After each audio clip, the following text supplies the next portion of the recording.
K R. Gouriamma രൂപം കൊടുത്ത ജെ.എസ്.എസിലുണ്ടായ പിളർപ്പ് കാര്യമായി ബാധിക്കുന്ന ഒരു ജില്ലയാണ് ആലപ്പുഴ.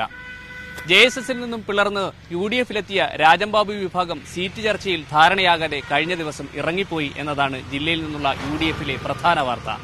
അവരോടൊപ്പം ആർ.എസ്.പിയും മറ്റു ചില കാരണങ്ങളാൽ പിണങ്ങി നിൽക്കുന്നു എന്നത് ആലപ്പുഴ ജില്ലയിൽ യു.ഡി.എഫിൽ ഉണ്ടായിട്ടുള്ള വലിയ തലവേദനയാണ്.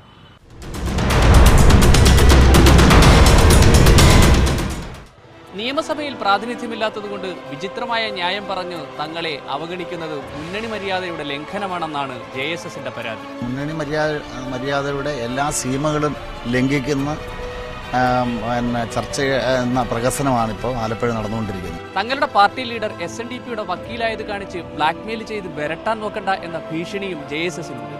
ബഹുമാനായ DCC പ്രസിഡന്റ് മിസ്റ്റർ ഷുക്കൂർ പറയുന്നത് അങ്ങനെയൊക്കെ ചെയ്തതുകൊണ്ട് അദ്ദേഹത്തെ UDF നിന്ന് പുറത്താക്കണമെന്നാണ്.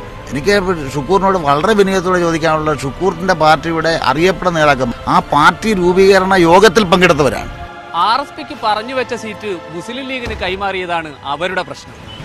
അത് മുന്നണി മര്യാദയുടെ ലംഘനവും നാളിതുവരെയുള്ള ചർച്ചയുടെ അടിസ്ഥാനത്തിൽ ഉണ്ടാക്കിയ ധാരണയ്ക്ക് വിരുദ്ധവും ആണ്.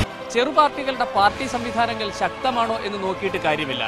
ഒരു മുന്നണിയിൽ ഐക്യപ്പെട്ടു നിൽക്കുമ്പോൾ തീരുമാനവും ഐക്യത്തോടെ വരട്ടെ എന്നതാണ് ഇരുകൂട്ടരും പറയുന്നത്. ജെ.എസ്.എസിന്റെ ശക്തിയും അശക്തിയും അല്ല ഇവിടുത്തെ പ്രശ്നം, ഒന്നിച്ചു നിൽക്കുന്നുണ്ടോ ഇല്ലയോ എന്നുള്ളതാ പ്രശ്നം.